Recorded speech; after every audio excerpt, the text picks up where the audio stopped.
Bien. Bueno, la clase ya está en grabación, así que vamos a esperar unos minutitos. Buenas noches.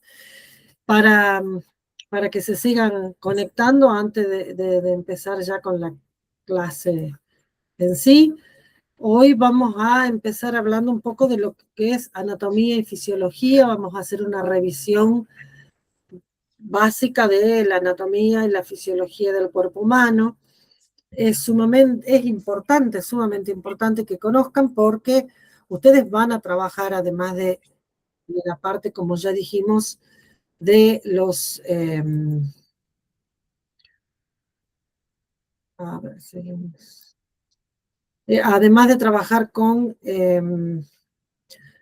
las personas sanas, que son los donantes de sangre, nos va a tocar trabajar con un grupo de pacientes a través de todo lo que es transfusión de sangre, y entonces allí vamos a tener que conocer determinado vocabulario, los principales órganos, sistemas del organismo, para que de esa manera entendamos o conozcamos de qué se está hablando ante determinadas patologías o determinadas situaciones de los pacientes que debamos tratar. Bueno, vamos a empezar a ver si podemos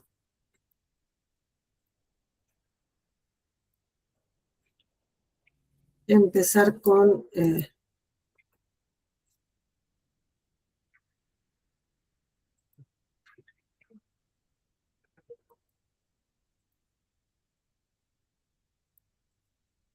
la presentación.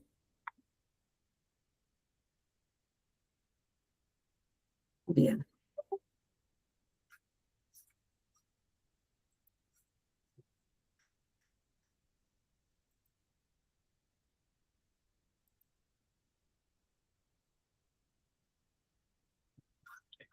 No sé si ustedes están viendo, chicos, las... Sí, yo lo veo. Le preguntaba dónde lo vemos después nosotros en el... Yo lo cargo después en el campus. Después de la bien. clase, lo comparto en el campus para que ustedes tengan también las La clases. imagen. Sí, Bien. la imagen. Lo que sí, yo pierdo la imagen ahora de la grabación, por lo cual, si necesitan algo, me cortan, ponen el micrófono, me cortan y seguimos Bárbaro. adelante, ¿sí? Bien. Como les decía, la idea es conocer qué es la anatomía, qué es la fisiología del cuerpo humano, los niveles que tenemos de organización para adentrarnos ya al estudio más específico del cuerpo humano, considerando que nosotros vamos a tratar justamente a pacientes y debemos conocer las bases sobre las cuales se sientan después la patología del paciente, ¿sí?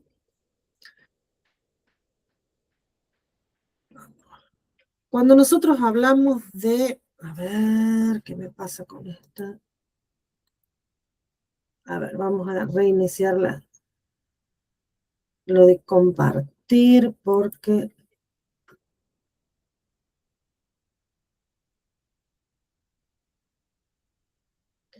me parece que se cerró la ventana.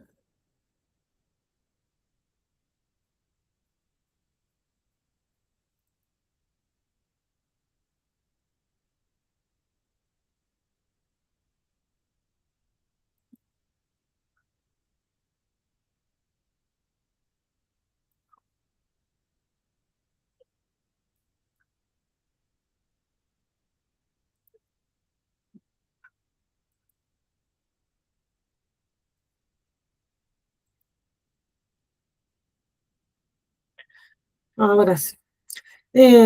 Cuando nosotros hablamos de anatomía y de fisiología, ¿de qué estamos hablando? Cuando nosotros hablamos de anatomía específicamente, estamos hablando de la estructura, de la forma y de la organización que tiene el cuerpo. Es decir, allí vamos a determinar la macroscopía, vamos a ver cada sistema, cada órgano que está en cada sistema, cómo se interrelacionan, qué ubicación tiene, cuáles son, qué forma tienen. Vamos a hablar en sí de lo que es la organización y la estructura del organismo, ¿sí? Cuando hablamos de fisiología, vamos a estar hablando de la función que tiene ese órgano, ese sistema, qué proceso, qué mecanismo lleva adelante y cuál es la función que tiene el cuerpo, es decir, cómo trabaja ese cuerpo, ese órgano. Ambos están íntimamente relacionados, ya que la estructura, ustedes van a ver que la estructura, la forma, la organización que tiene cada órgano, define la función y a su vez la función define la estructura. Es decir, están íntimamente relacionados y van a ver que todo tiene un porqué. La anatomía y la fisiología tienen un porqué. Cuando hablamos de niveles de organización, hablamos de cómo empezamos o cómo se organiza desde lo más simple hasta lo más complejo que tiene el organismo.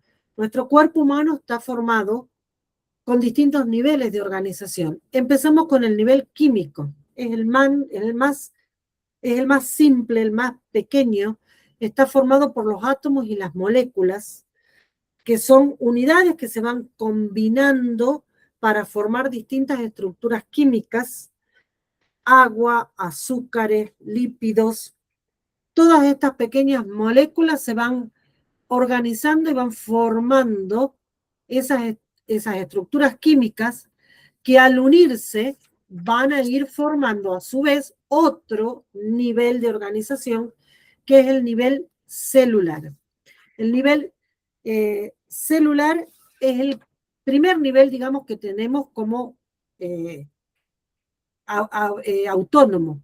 La célula es un organismo vivo que tiene la capacidad de dividirse, tiene un metabolismo, obtiene energía, tiene organelas que a su vez van a tener funciones y energía.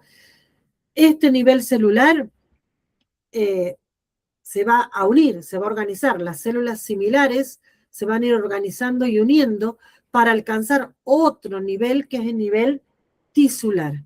El nivel tisular es el de los tejidos. Es decir, que las células, para que entendamos, las células musculares se van a organizar en un tejido que es el músculo, las células nerviosas se van a organizar en un tejido que es el nervio periférico, el tejido cerebral, las células hepáticas se van a organizar formando el nivel tisular hepático, es decir, el nivel que sigue al celular es el tisular, ¿sí? Como, por ejemplo, el nivel celular, para que lo entendamos en una comparación, el nivel celular es un jugador de fútbol. El nivel tisular es el equipo. Ya tenemos un grupo que trabaja para lograr una meta. Pasamos al nivel sistémico o de aparato. Es decir, que ese equipo se va a insertar en un club y ya va a ser parte de todo un sistema organizado de manera diferente, que va a tener además equipo de fútbol, va a tener un equipo de básquet, va a tener un equipo de natación, va a tener un presidente, va a tener un encargado, va a tener un manager, todo diferente, todo un diferentes sistemas.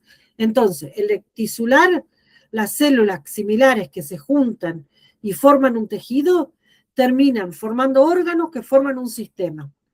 Ese sistema puede ser el sistema digestivo, el sistema hemático, el sistema reproductivo, el sistema inmunitario, el sistema neurológico. Tienen determinados órganos y tienen una determinada función o sistema.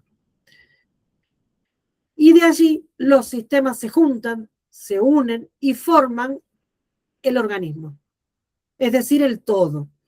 Todos los sistemas se interrelacionan, funcionan en conjunto y terminan formando ese nivel más complejo o el máximo nivel de organización, que es el orgánico. Entonces, partimos de que de un átomo terminamos siendo un organismo a través de la organización de los distintos niveles de vida, de lo más simple a lo más complejo. Y vamos ahora sí a hablar, esto nos va a llevar un tiempo, de los principales sistemas y organismos que tiene el cuerpo. El primer sistema, que acá no lo tenemos anotado, pero que existe, que está y que es sumamente importante, es el tegumentario o la piel. El sistema tegumentario o sistema dérmico o piel, digamos, es el Es el órgano más grande que tenemos. más grande que tiene nuestro cuerpo. Son metros cuadrados que nos cubren. Y es el órgano más importante porque es la principal barrera que tenemos para proteger el resto de los sistemas. Es el órgano, el primer órgano encargado de mantener el equilibrio del organismo. Es el primer órgano donde se manifiestan generalmente muchas enfermedades, porque la palidez, la ictericia, los hematomas, el sarpullido, no hace falta que sean enfermedades específicamente de la piel, pero sí es lo primero que nosotros vemos. Incluso es lo que nos da, en cierta forma, la facie o la estructura, la primera sensación cuando vemos a una persona. Van a ver cuando empecemos a conversar y hablar. A ver, que quiero ver, me parece que hay alguien que se quiere conectar.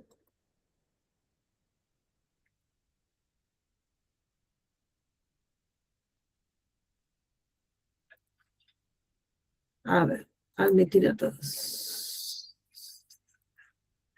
Se sigue viendo, chicos, el Power.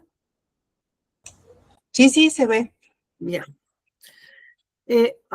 Ya se me Se fue. pasó ahí uno. Sí. Ahí volvió. Cuando nosotros van a ver que es tan importante el sistema tegumentario o piel, que cuando nosotros estamos hablando vamos a ver más adelante cuando estemos hablando de la recepción de donantes de sangre, en la parte de entrevista predonación, donde nosotros hacemos como una especie de examen físico y eh, de control del donante predonación, una de las primeras cosas que vemos es el aspecto. El aspecto lo relacionamos siempre con la piel, porque cuando uno describe el aspecto, dice que quiere ver si el paciente, si el donante lo encuentra pálido, lo ve amarillo, lo ve demasiado rojo o con las terminaciones de las manos o de los labios morados. Es decir, que todo eso lo relacionamos a la piel. Es sumamente importante porque también es nuestra carta de presentación y tiene funciones importantes. Más allá de que es un sistema o un órgano extraño, porque es como un cuero, es el cuero en realidad que nos envuelve, tiene una función, tiene funciones sumamente importantes, tiene funciones de aislamiento, aísla el cuerpo, lo protege del medio externo, sirve como órgano excretor porque forma parte del sistema de excreción de sales y de la urea a través del sudor, contribuye a mantener la temperatura corporal porque nos va a permitir, se va a enfriar o se va a calentar de acuerdo a la necesidad del organismo de mantener su temperatura, y es un receptor nervioso porque tiene receptores para la temperatura, para la presión, para el dolor, que nos alertan cuando hay algo que no funciona dentro del organismo.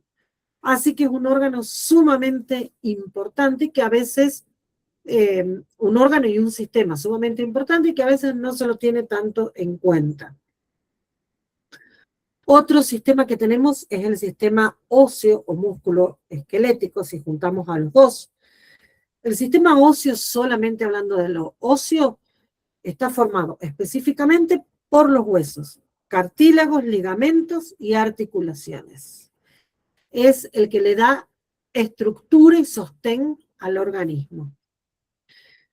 Dentro es decir, los huesos se van a combinar de tal manera que van a formar cavidades. Dentro de esas cavidades van a estar los distintos órganos y sistemas, por lo cual la función principal del sistema óseo es la estructura, la protección, como por ejemplo el cráneo, cuya principal función es proteger y formar una caja de contención para el cerebro. Entonces tenemos estructura, o sea, soporte, protección y movimiento. El sistema óseo nos permite, además de sostenernos, de protegernos, movernos, porque a través de las articulaciones y de los ligamentos nosotros podemos realizar los distintos movimientos que tienen nuestras extremidades. Así que nos permite, esas son las principales funciones. A su vez tenemos también el sistema muscular, que está íntimamente relacionado con el sistema óseo. El sistema muscular está formado por los distintos músculos. Cada extremidad, cada cavidad tiene sus músculos específicos. Cada músculo tiene una función específica, desde el más insignificante hasta el más complejo, tiene funciones específicas, y la función principal de los músculos es el movimiento. A través de la contracción y de la relajación permite el movimiento. Movimientos que pueden ser voluntarios, movimientos que pueden ser involuntarios o que no nos demos cuenta. Por ejemplo, los músculos intercostales son músculos sumamente importantes porque permiten el movimiento y la apertura de la caja torácica. Sin estos músculos, nuestra caja torácica sería absolutamente dura y para poder respirar sería imposible. Entonces, son músculos que a veces no le damos demasiada importancia, pero que tienen una función impresionante y vital, como la respiratoria. Músculos de los miembros superiores, de los miembros inferiores, que los conocemos, bíceps, tríceps, que nos permiten doblar el brazo, levantar las cosas, los mismos que los músculos de las piernas, que nos permiten caminar, correr, saltar. Tenemos músculos de todo tipo. Está íntimamente relacionado el sistema óseo con el sistema muscular. En algunos casos podemos estudiarlo por separado, pero después termina siendo un sistema complejo y paralelo, el sistema músculo-esquelético. El músculo no puede funcionar si no está el hueso no sirve mucho si no tiene un músculo que lo tracciona y lo permite moverse. Otro sistema sumamente importante es el sistema nervioso. El sistema nervioso es el sistema de control, el sistema que nos permite actuar, que permite al organismo actuar, que le da las indicaciones para que actúe. Da las indicaciones al músculo esquelético para que se pare, se siente, mueva los brazos, baje los brazos. Está compuesto por el encéfalo, que está formado por el cerebro, cerebelo, protuberancia y bulbo. Encéfalo, la cabeza. Cerebro, cerebelo, protuberancia y bulbo. Todo adentro de la cabeza. La médula espinal, dentro o en el canal medular o en el interior de las vértebras cervical, de las vértebras de la columna vertebral, y de allí salen todos los nervios y los receptores sensoriales. De la columna cervical van saliendo todos los nervios, que son los cables. Básicamente los nervios son los cables que van a transmitir la información a los distintos órganos o sistemas. Entonces, el sistema nervioso está compuesto por una red bastante compleja. Tenemos la usina en el cerebro con sus pequeñas usinas en la médula espinal, y a su vez tenemos de ahí todos los cables que van saliendo para dar información a los distintos órganos y tejidos del organismo. Es una red sumamente compleja, porque imagínense que llegan nervios y muy sensibles hasta la yema de los dedos, la punta de la nariz, la punta de los dedos del pie. Es sumamente compleja. Hay nervios motores que transmiten solamente información para movernos, nervios sensitivos que tienen a su vez receptores sensoriales y que permiten que nosotros receptemos y enviemos la información al cerebro de distintos estímulos. Pueden ser estímulos externos, como puede ser la luz, el calor, el cambio de temperatura, la oscuridad. Son todos nervios, son todos receptores sensitivos que le van a dar información al organismo de lo que está pasando afuera. Y a su vez tenemos sensitivos internos, que también le van a dar información al cerebro de lo que está pasando adentro del organismo. Esos son los receptores internos, como por ejemplo avisar al organismo que está faltando oxígeno, avisar al organismo que un órgano se está distendiendo de más, entonces va a empezar a molestar, a doler y a sentir otras sensaciones. Son todos receptores internos que le van a ir avisando al cerebro que hay cosas que no están funcionando. Los receptores sensoriales captan los cambios externos o internos, según lo que sea, envían el mensaje mediante señales eléctricas. Sepan que los nervios son literalmente cables, se manejan por señales eléctricas.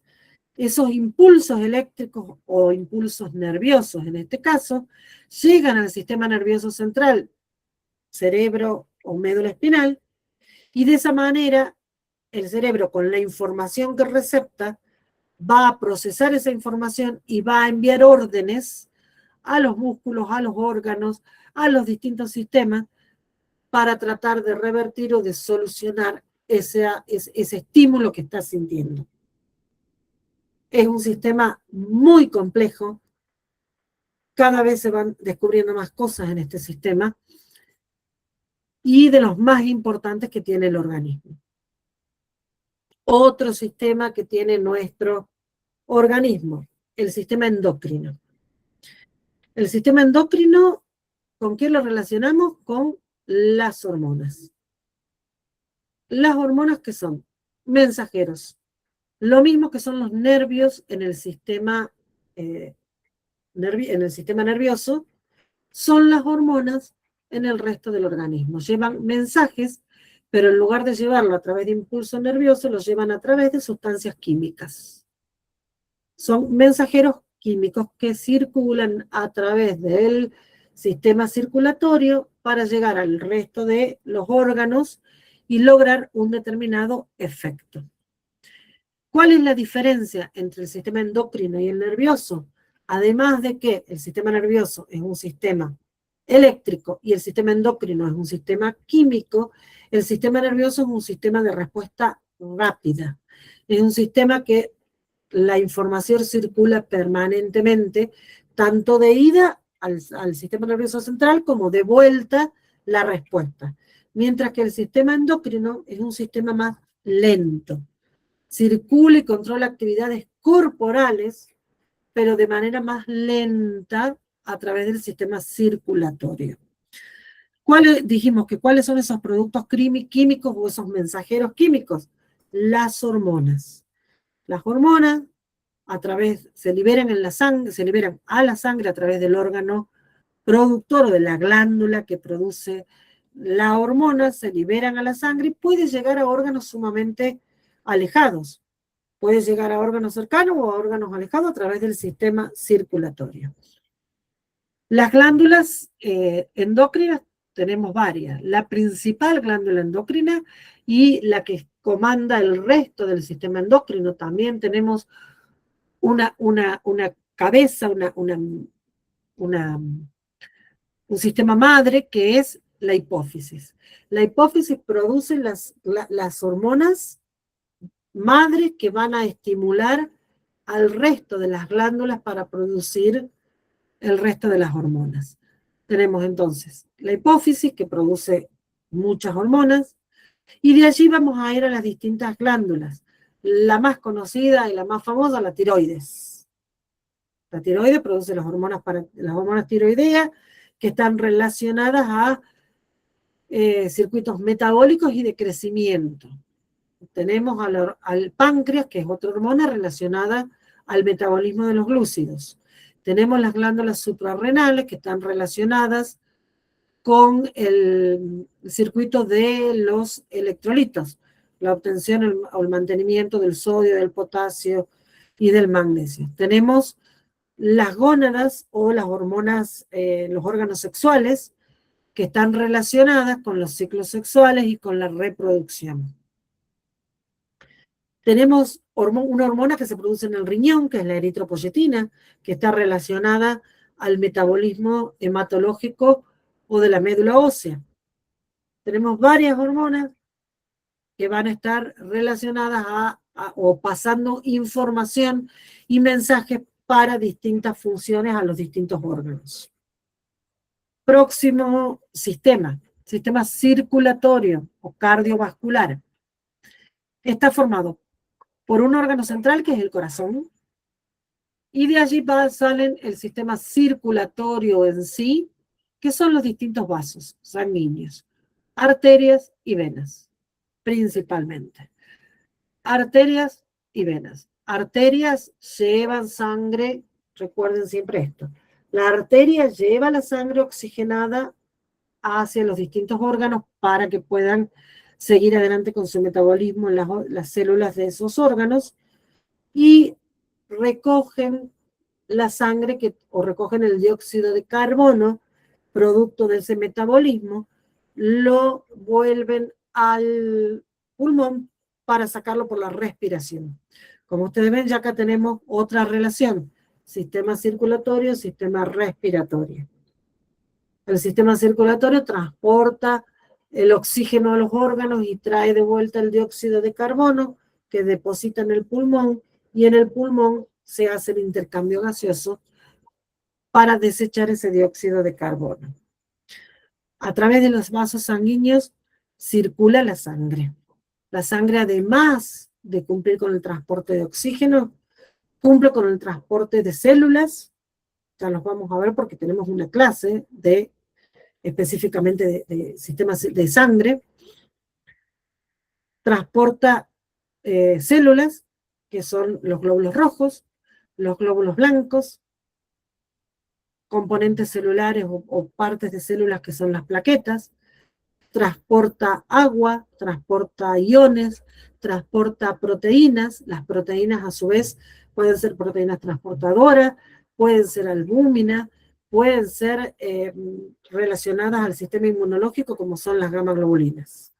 Es decir, que en la sangre, tanto en las arterias como en los vasos, como en las venas, como en los capilares, que son los últimos y los más finitos, tenemos un montón de funciones incorporadas a través del sistema circulatorio. Transporte de oxígeno, transporte de sustancias, transporte de iones, sistema inmunológico. Tenemos muchas funciones dentro de la sangre que es transportada por el sistema circulatorio. Sistema linfático. El sistema linfático es un sistema complementario al sistema circulatorio o cardiovascular. Sus órganos específicos son los ganglios linfáticos y los vasos de circulación linfática. Hay otros órganos linfáticos como el vaso, el timo, las amígdalas, que cumplen funciones inmunológicas y transportan las inmunoglobulinas a través de la linfa en los vasos linfáticos. Los vasos linfáticos se encargan específicamente del transporte de líquidos. La linfa es un órgano, es un líquido corporal con alto contenido en agua, iones y algunos otros metabolitos. Líquido, no tiene células, no tiene restos celulares. Es sumamente importante para manejar los líquidos del organismo.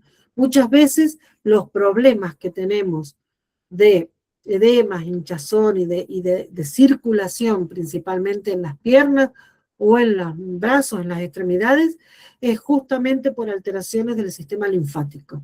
Y es un sistema muy difícil de manejar y de tratar. De todas maneras, es un sistema complementario al circulatorio, ¿sí? Colabora y ayuda al sistema circulatorio.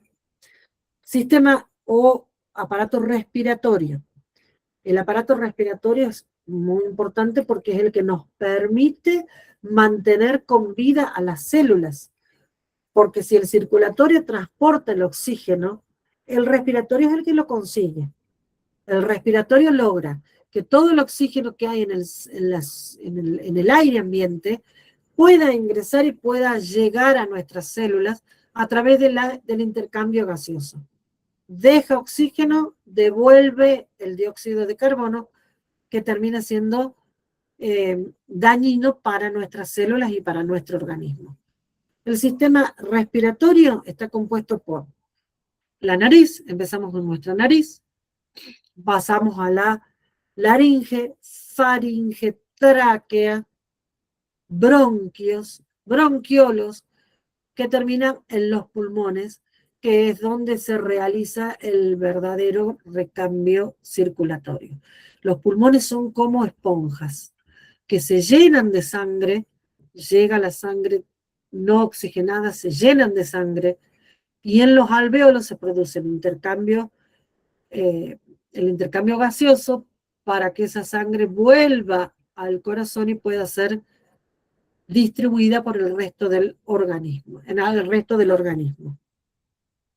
Como vean, nuevamente estamos relacionando sistemas y aparatos. Otro sistema muy importante es el sistema digestivo. El sistema digestivo es el sistema más largo que tiene el organismo. ¿Sí? Largo porque además es enroscado, más allá de que va de la cabeza, desde la boca hasta el ano, tenemos toda la panza, que tenemos todos los intestinos enroscados y es sumamente largo. ¿Para qué hace? ¿Por qué es tan enroscado y por qué es tan largo? Porque necesita una superficie importante para producir también intercambio de sustancias, porque se encarga de la nutrición del organismo. Es el sistema que nos nutre, que nos permite obtener los nutrientes que no sean gaseosos, que no sea oxígeno. Es decir, nos permite obtener vitaminas, nos permite obtener iones, nos permite obtener proteínas, nos permite obtener hidratos de carbono, nos permite obtener lípidos. Nos permite obtener todas las sustancias químicas que los distintos organismos, las distintas células, necesitan para mantener el metabolismo y para mantener las funciones principales del organismo. Empieza, como les dije, en la boca. Boca, tenemos una porción que compartimos de faringe con el aparato respiratorio, por eso tenemos una válvula que se cierra cuando estamos usando el respiratorio, se abre cuando estamos usando el digestivo, por eso muchas veces decimos, me atraganté, porque se me pasó lo que iba en el aparato digestivo al aparato respiratorio, y el aparato respiratorio no quiere nada sólido, solamente quiere aire, ¿sí? Entonces, ahí tenemos otro compartimento que se une entre dos sistemas. Tenemos el esófago es un tubito largo, que lo único que hace es atravesar el tórax. Hace que todo lo que comemos atraviese el tórax sin complicaciones. Es un tubo de caída a un compartimiento mayor, que es el estómago. En el estómago, la principal función del estómago es digerir, hacer la primera digestión de los alimentos. El estómago es un compartimento muy ácido, que lo que hace es disgregar y ir desarmando los alimentos para ir reconociendo las distintas sustancias químicas y saber cuál va a absorber y cuál no. Hay porciones del estómago que sirven para absorber. Se absorbe la vitamina B12, se absorbe el hierro, se absorben algunos iones, es decir que el estómago, además de ser un órgano capaz de descomponer y de digerir los alimentos, logra también absorber determinados alimentos. A partir de allí pasamos al intestino delgado. El intestino delgado empieza en el duodeno, y termina en las famosas tripas. Es básicamente la famosa tripa, el enroscadito que tenemos es el intestino delgado. El intestino delgado lo que hace principalmente es absorción y manejo de líquidos. El intestino delgado es el gran absorbedor de nuestros nutrientes. Pasan luego al intestino grueso o el colon, que en este lugar lo que hace el organismo es manejar los desechos. Prepara los desechos, lo que no sirve, los mezcla con agua, maneja en parte el contenido de fibras y desechos para que pasen, lleguen al recto y de allí sean eliminados en la materia fecal a través del ano. Eliminamos lo que no nos sirve y ya absorbimos y ya nos guardamos lo que queríamos tener.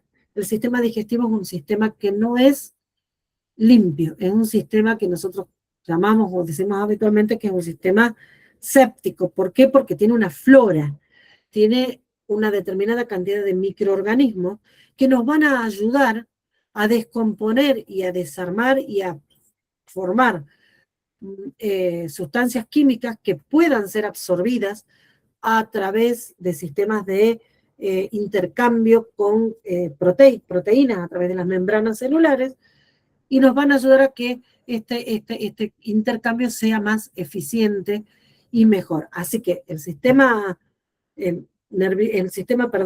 digestivo no es un sistema séptico ni un sistema limpio, es un sistema absolutamente séptico, cargado de microorganismos que forman parte de la flora intestinal y que son buenos o que son aceptados por nuestro organismo y necesarios.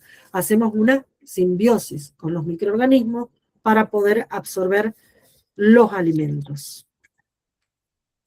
Pasamos luego al sistema urinario o sistema excretor. El sistema urinario está formado por el riñón, los dos uréteres que se unen en la vejiga, luego viene la uretra, que es el tubito por donde se elimina la orina. ¿Para qué sirve el sistema urinario? El sistema urinario está adaptado para que los desechos o muchos de los desechos que se producen en el organismo y son solubles en el agua puedan ser eliminados, como es la urea. La urea es la resultante de la descomposición o del metabolismo de las proteínas. Lo mismo que el ácido úrico, que es el metabolito o el desecho que queda de la descomposición de los ácidos nucleicos. A su vez sirve para manejar los iones, como son sodio, potasio, magnesio, fósforo. Todos esos iones son manejados a través de la orina. Entonces, lo que va a hacer el sistema urinario es compensar el líquido del organismo y junto con el líquido va a ir limpiando y va a ir filtrando todos los desechos químicos e iónicos que correspondan eliminar en el organismo. Es otro de los filtros que tiene la sangre. Tenemos entonces unos desechos que son los que quedan de lo que absorbemos y el sistema urinario que nos va a eliminar los desechos que quedan del trabajo que hacen las células. Ambos sistemas, tanto el digestivo como el urinario, eliminan desechos, pero diferentes. El digestivo elimina de lo que comimos lo que no sirve y el urinario elimina lo que queda del trabajo que realizan las células y lo tienen que eliminar porque es el residuo. A su vez, el urinario equilibra los líquidos, porque a través del manejo de los electrolitos o de los iones, como sodio, potasio, magnesio, fósforo, equilibra los líquidos. Entonces nos va a permitir mantener los niveles de agua en el organismo y mantener estables los niveles de la presión arterial. Cuando se nos baje mucho la presión arterial, el sistema urinario lo que va a hacer es disminuir la producción de orina y bajar la cantidad de líquido que elimina, mientras que cuando esté muy alta va a tratar de eliminar más para que trate de bajar la presión arterial. Y el último de los sistemas que vamos a hablar, de los que vamos a conversar, es el aparato reproductor o sistema reproductor. El aparato reproductor existe principalmente para producir descendencia. Su principal función es producir descendencia. Tenemos un aparato reproductor femenino y un aparato reproductor masculino. El aparato reproductor femenino está formado por los ovarios, las trompas de falopio, el útero y la vagina, que son los órganos sexuales internos, y la vulva, que es el órgano sexual externo. El aparato sexual, el masculino, está formado por los testículos, el epidídimo que pasa por la próstata, llega al pene y está el órgano sexual externo del aparato reproductor masculino. Acá tenemos nuevamente, principalmente en el hombre, el compartir de dos sistemas o de dos aparatos. El aparato urinario comparte con el aparato reproductor la vía final en el hombre, que es la uretra. La uretra sirve para eliminar la orina y también sirve para eliminar el esperma. Es decir, que compartimos nuevamente en un sistema un órgano, que es la uretra. A su vez, el sistema reproductor está muy relacionado a las hormonas sexuales, que son las que nos van a permitir los diferentes ciclos y la formación o no de un embarazo, la producción de los espermatozoides, la producción de los óvulos, y todo con la finalidad de la reproducción, es decir, de producir o de que se forme un embarazo. A ver, me parece que nuevamente estamos con otro invitado. Bien. Seguimos entonces con los órganos. Seguimos viendo la pantalla, ¿no, chicos? Pasamos entonces terminamos de ver todos estos órganos, todos estos aparatos o sistemas, nuevamente les insisto, son un todo, que es nuestro organismo. Siempre están relacionados, siempre en algún punto se relacionan. No funciona el organismo si no tenemos el cerebro que nos mande las indicaciones de lo que tenemos que hacer. El cerebro nos indica si tenemos que respirar, le indica al corazón si tiene que latir. No podemos respirar si no tenemos un buen sistema circulatorio que nos derive llevando el oxígeno a todos lados. No podemos tener un buen sistema endocrino si no tenemos los distintos órganos que lo producen, las glándulas, que forman parte de cada sistema. No podemos tener un sistema esquelético, músculo esquelético, si no tenemos un cerebro que nos mande información, y no podemos seguir funcionando si no tenemos sistemas reproductores que nos permitan reproducirnos y mantener la especie. Entonces, todo está relacionado. Si bien hay distintos sistemas o aparatos dentro del organismo, fisiológicamente siempre vamos a tener puntos en común entre todos. Vamos a hablar ahora de la homeostasis.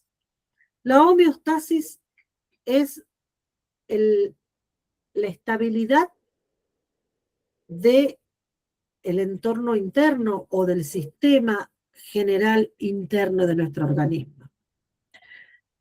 ¿Cómo lo podemos describir? Si nosotros vamos literalmente a la palabra homeostasis, la palabra homeostasis, desde su origen, digamos, etimológico, significa quieto, significa igual.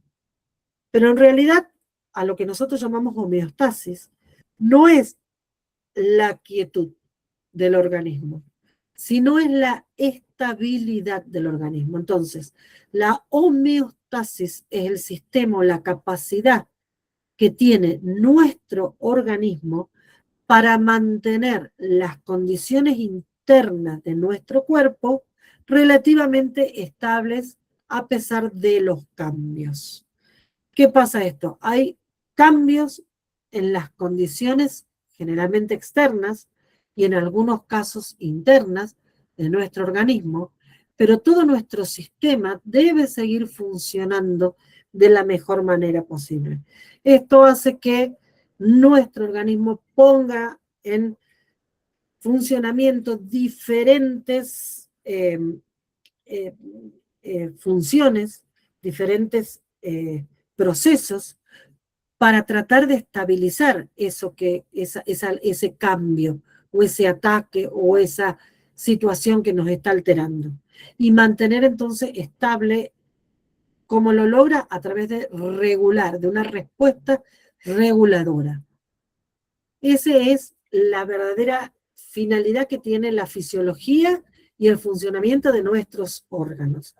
Mantener la estabilidad y la quietud, entre comillas, de nuestro organismo. ¿Cuáles son los procesos o los principales elementos que tenemos para mantener la homeostasis? Lo primero que tenemos son sensores o receptores. Esos sensores o receptores detectan que hay un cambio o que está pasando algo en nuestro organismo. Hay una alteración, hay una variable que se altera. Temperatura, el pH, la glucosa, la presión arterial. Hay algo de nuestro sistema que se está alterando y que no funciona. La computadora le entró un virus, o a la computadora está lenta, o la computadora no capta el internet. Algo pasa, está mal. ¿Qué hace ese receptor o ese sensor? Se lo comunica al centro de control. El centro de control es el que son los distintos órganos y sistemas y efectores que reciben la información. Es la base de datos. Recibe la información. Va a recibir la información, la va a evaluar, la va a descifrar y va a determinar si hay un punto de referencia que está por encima, por debajo, qué falta, qué sobra, qué necesito hacer. Y a partir de allí le va a enviar señales, le va a enviar indicaciones a los efectores. Los efectores son los órganos que se van a tener que encargar de restaurar el equilibrio. Músculos, glándulas, sistema linfático, sistema circulatorio. ¿Cómo pasa esto? Vamos a ir viendo ejemplos. Por ejemplo, el receptor, vamos a un ejemplo muy práctico y sencillo. Yo voy a poner la mano sobre un plato caliente. Los receptores de la palma de mi mano van a detectar que hay un cambio. Van a detectar que mi piel se está lesionando porque la temperatura está muy caliente. Van a enviar la información a los centros de control y van a llegar al cerebro, y el cerebro va a decir, la piel está sintiendo algo, no es normal. Está por una temperatura por encima de la que puede tolerar o aceptar. Voy a enviar una respuesta a mis órganos efectores. ¿Qué hacen los órganos efectores? ¿A quién se la mandan? A mis músculos y a mis articulaciones de la mano y del brazo, para que yo quite la mano del calor y no me termine de quemar.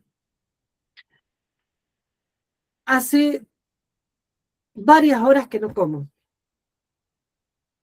El organismo está sintiendo, los receptores están notando que los valores de glucosa de mi organismo, de mi sangre, no son los correctos. La glucosa es sumamente necesaria en condiciones y en los valores adecuados, sumamente necesaria para que las células puedan cumplir con su metabolismo y puedan seguir viviendo. Bueno, no estoy comiendo. hace muchas horas, llevo un ayuno muy prolongado.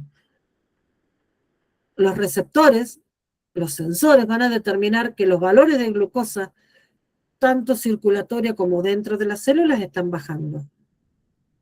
Van a empezar a informar a los centros de control para que esto cambie.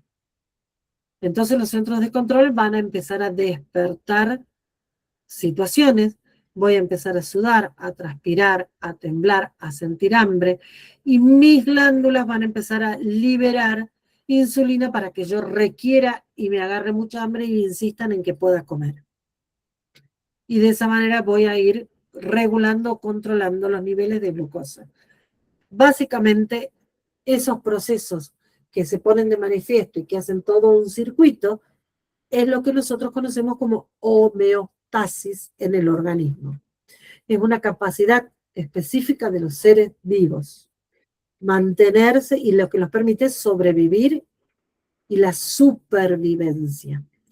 Ahora, estos sistemas tienen un sistema de retroalimentación o de control o de feedback. Es decir, es un mecanismo a través del cual se ajustan estas respuestas, porque si no, vamos a estar en una respuesta permanente y no va a terminar nunca.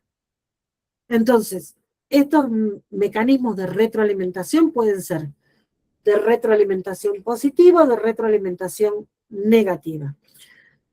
Hablamos de retroalimentación negativa cuando se revierte el cambio y se restablece la condición normal. Es decir, algo baja y a mí me avisa que tengo que cortar de hacer determinada cosa. Por ejemplo, una retroalimentación negativa específica es la de la glucosa. Yo como mucho azúcar, mucho azúcar, mucho azúcar, el organismo empieza a enviar señales al organismo, el cerebro le empieza a avisar al páncreas que genere una hormona que se llama glucagón para bajar la glucosa, para que los niveles de glucosa no se excedan y a mí no me haga mal la glucosa alta. Entonces el glucagón va a estar liberándose para bajar esa glucosa, perdón, va a hablar a la insulina, al revés. Va a hablar a la insulina, le va a decir que yo tengo niveles muy altos, la insulina va a tratar de bajar la glucosa, pero a niveles normales. Y allí va a aparecer, sí, el glucagón, que le va a decir a la insulina, hasta acá llegaste, ahora retírate porque yo estoy necesitando ya azúcar, se me va a bajar de más. ¿Sí? Se llama retroalimentación negativa.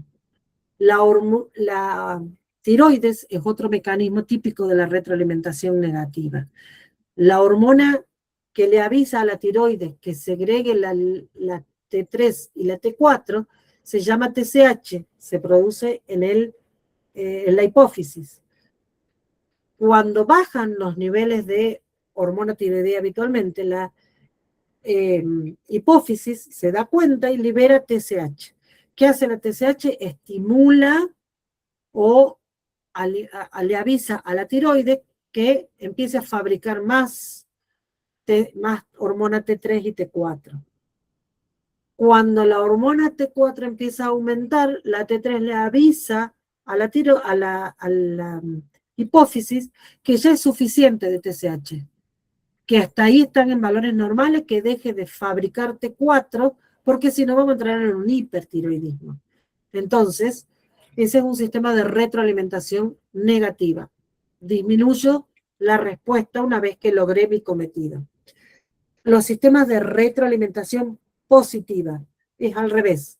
A medida que yo le voy avisando al organismo que estoy necesitando algo, el organismo amplifica la respuesta hasta que el proceso se haya terminado.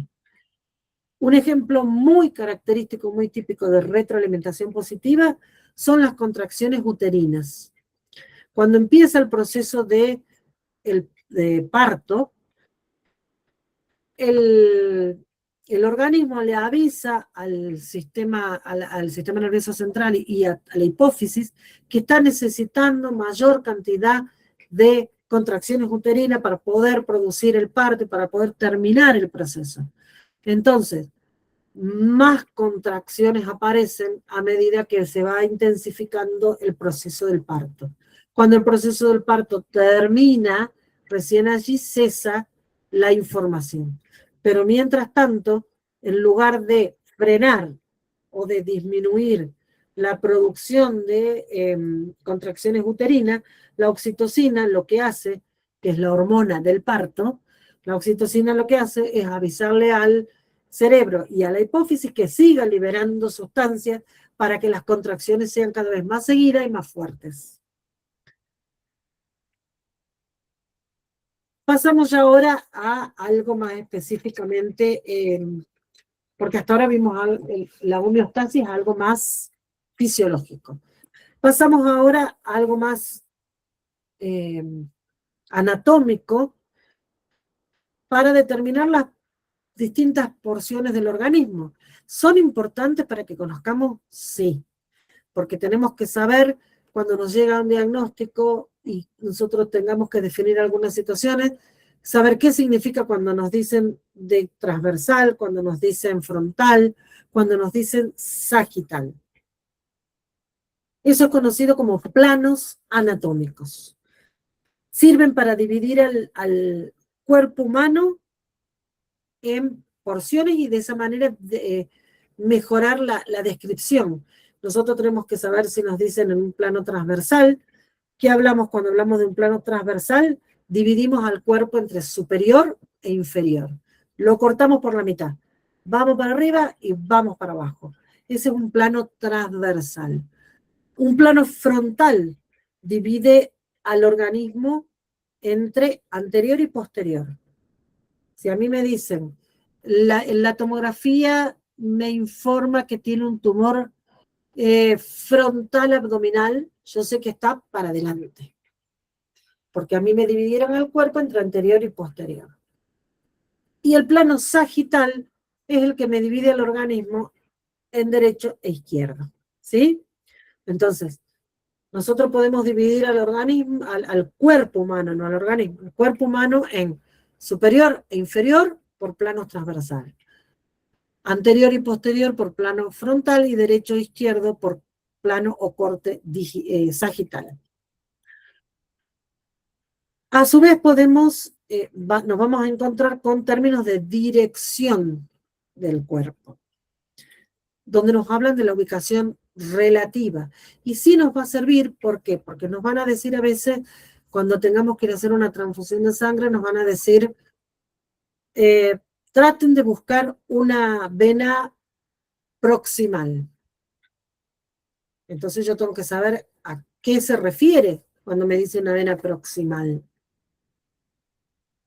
Entonces, los términos de dirección son los que nos dan una ubicación relativa del organismo. Siempre que nos digan craneal o superior, es lo superior. Siempre que nos digan craneal, va para arriba, es la cabeza. Y siempre que nos digan caudal, estamos hablando de la cola, de la parte inferior. Craneal, caudal a la parte inferior. Siempre que nos digan ventral, ¿sí? Siempre que nos hablemos de ventral estamos hablando de la parte anterior del organismo, y siempre que nos digan dorsal lo vamos a relacionar a la espalda y es la parte posterior. ¿Por qué sirve esto? Porque a veces nos van a decir, miren, hay que transfundir a Juan Pérez, que está en terapia, pero lo tenemos en decúbito ventral. Bueno, yo tengo que saber que tengo que ir a transfundir un paciente que está acostado boca abajo y que tengo que ver cómo voy a hacer para canalizarlo y cómo voy a determinar para canalizarlo. Entonces tenemos que saber que ventral es todo lo anterior, dorsal viene de espalda, dorso, todo lo posterior. Cuando nos hablen de medial, siempre lo vamos a estar relacionando a la línea media. Cuando nos hablen de lateral, siempre lo vamos a estar relacionando hacia afuera. Cuando nos hablen de proximal, todo lo que sea proximal es todo lo que nos acerca al tronco. Proximal sirve para las extremidades. Entonces, si nos dicen, el paciente tiene una fractura proximal del húmero, así que vean a dónde lo van a canalizar. Yo tengo que entender que el húmero, una fractura proximal, es porque está más cerca del tronco, más cerca del pecho. Si me dicen tiene una fractura distal, yo sé que está alejada, se aleja del tronco. Todo lo proximal se acerca al tronco, todo lo distal se aleja del tronco. Todo lo superficial está cercano a la piel o por encima de los músculos, todo lo profundo está hacia adentro de las cavidades y es más interno. Eso nos permite entonces determinar los términos de la dirección que tienen en el organismo. Con respecto a los movimientos, también tenemos que conocer los términos que nos explican los desplazamientos, los movimientos que pueden hacer el organismo, porque vamos a tener que saber qué hacer con un paciente si nos piden que estemos en pronado, supino, en abducción. Los términos o nos van a decir que el paciente flexione el miembro para poder canalizarlo, pincharlo. Bueno, ¿qué es la flexión? La flexión y la extensión son dos movimientos inversos. Flexión significa que yo acerco al cuerpo, al tronco. Extensión siempre que alejo un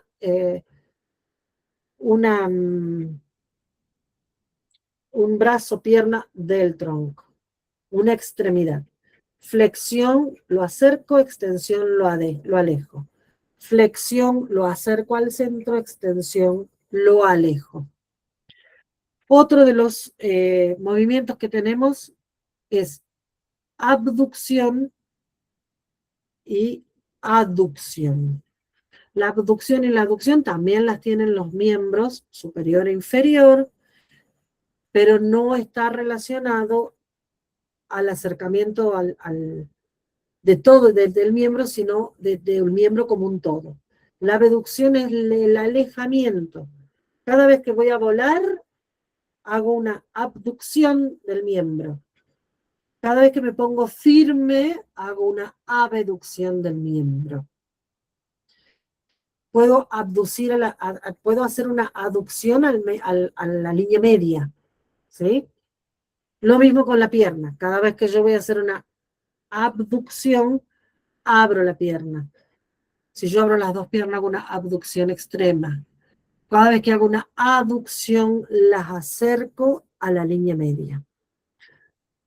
Un movimiento único que tiene el miembro superior en la circuncisión. Doy toda la vuelta con el miembro superior. Con el miembro inferior hago circulación, no circuncisión. ¿Sí? Rotación lateral y rotación externa es el movimiento que hace el hombro y que hace la cadera. Rotación lateral y rotación anterior y posterior. Lo que es supinación, neutral y pronación la hace la mano. Supinación es la palma para arriba, neutral es en línea recta con el brazo y pronación es con la palma para abajo. Supinación, neutral, pronación. Esos son los movimientos básicos que tienen las articulaciones y de los miembros, principalmente de los miembros superiores e inferiores. Cavidades corporales son sumamente importantes porque en función a eso nosotros vamos a saber en qué localización tenemos las patologías o la posición que tienen las distintas. Podemos tener drenaje, podemos tener un montón de cosas en cavidades. Las cavidades tenemos básicamente 5 cavidades: craneal, vertebral, torácica, abdominal y pélvica. Descartamos de acá los miembros. Miembros superiores e inferiores los descartamos de la composición de cavidad. En la cavidad craneal es la cabeza. Está compuesta cabeza y cara.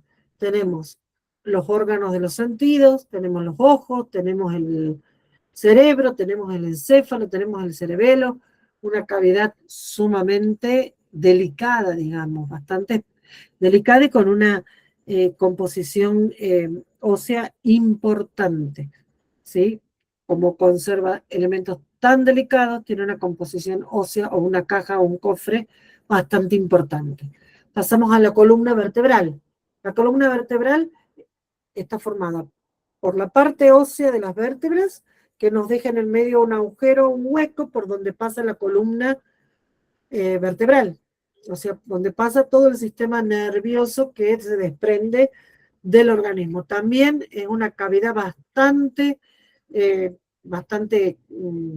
cerrada. Las vértebras entre sí no tienen mucho movimiento más que el que nos permite ir para adelante, extendernos un poco para atrás, pero es una cavidad bastante rígida y cerrada y bien custodiada para mantener la columna vertebral, para mantener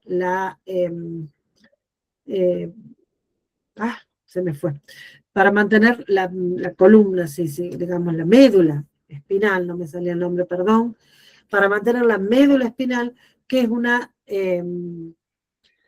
es parte del sistema nervioso y que también es sumamente delicado. Se divide la columna en 4 porciones. Tenemos la cervical, la dorsal, la lumbar y por último la sacrocoxigia, que es la última porción o parte. Toda la columna está recorrida por la médula espinal, que es el órgano que contiene esta cavidad. Luego tenemos la cavidad torácica. La cavidad torácica también tiene todo un sistema óseo importante, que son las costillas, el esternón, las costillas, parte de la columna dorsal también forma parte de esta cavidad torácica. Es una cavidad también vital y contiene órganos del aparato respiratorio y del aparato circulatorio. Contiene los pulmones, la tráquea, también contiene el esófago, que es parte del sistema digestivo. Son órganos también muy importantes, son órganos que hay que controlar y que necesitan un buen cofre, por eso está el sistema torácico, el tórax, pero que a su vez necesita tiene que tener un movimiento. Por eso las costillas tienen su movimiento a través de los músculos intercostales para poder expandir y disminuir los pulmones de acuerdo a la respiración. Pasamos luego a la cavidad abdominal. La cavidad abdominal está separada de la cavidad torácica por el diafragma. Contiene la mayoría de los órganos digestivos: hígado, intestino, vesícula biliar, páncreas, vaso, intestino grueso, intestino delgado y el estómago.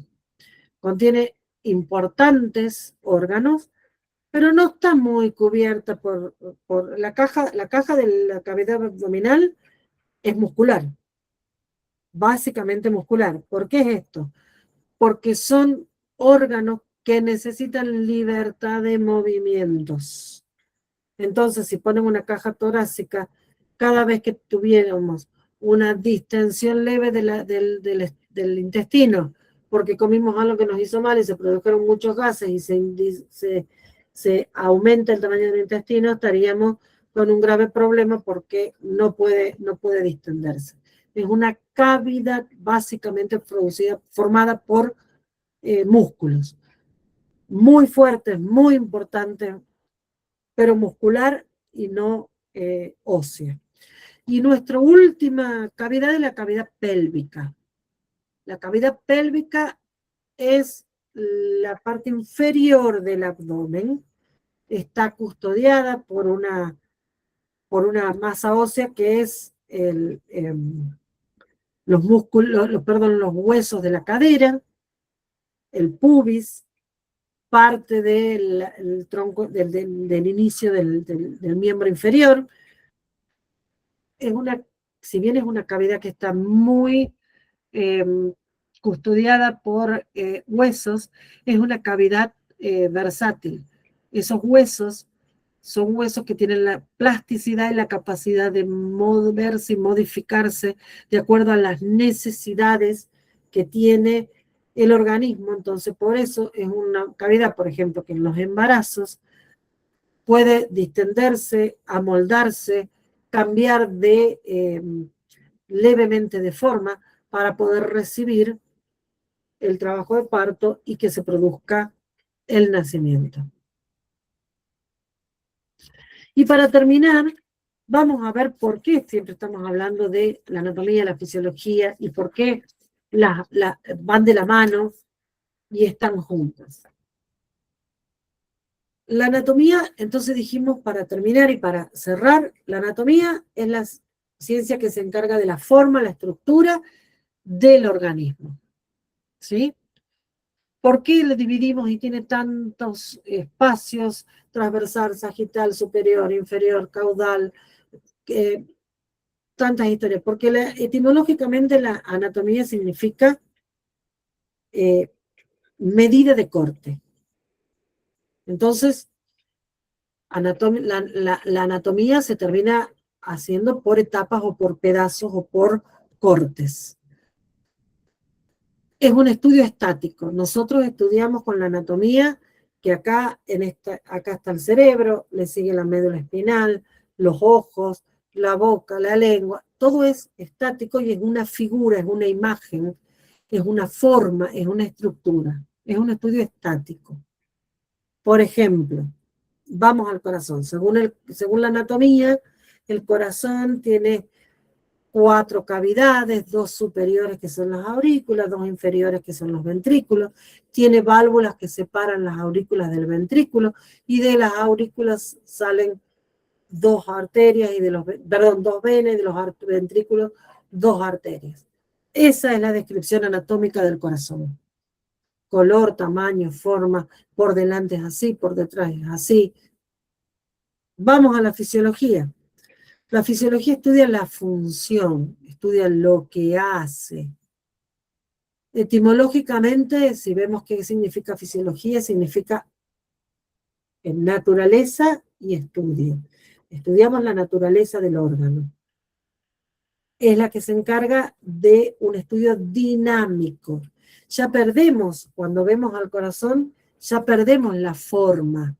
Ya perdemos el que tiene 2 aurículas, 2 ventrículos y el corazón, el dibujito del corazón. Y empezamos a hablar de la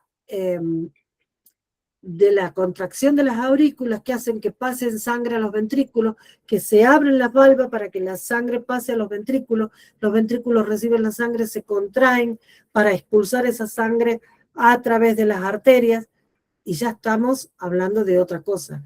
Ya el corazón dejó de ser un dibujito para transformarse en un motor que tiene un determinado movimiento, que tiene una determinada función. Los dos están, nuevamente les informo, íntimamente relacionados. La anatomía, la forma es por la función. Tiene esa forma porque cumple esa función. Puede cumplir esa función porque tiene esa forma. Todo tiene un cómo y todo tiene un porqué. Muy bien. Llegamos al final de esta primera clase.